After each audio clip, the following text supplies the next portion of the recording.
Hello everyone. Magluto ta karon og pako. Kini siya ginaluto ni mama o ni papa atong mga gagmay pa mi. So, nakatuon mi kaon ani. Pag ulang bi ako nagpapalaw nga tanom di ay ni nga fern ang pako.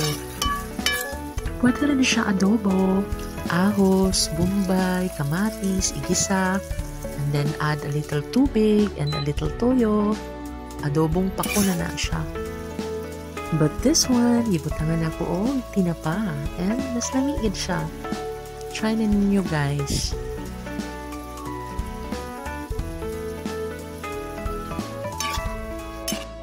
Lamia uy.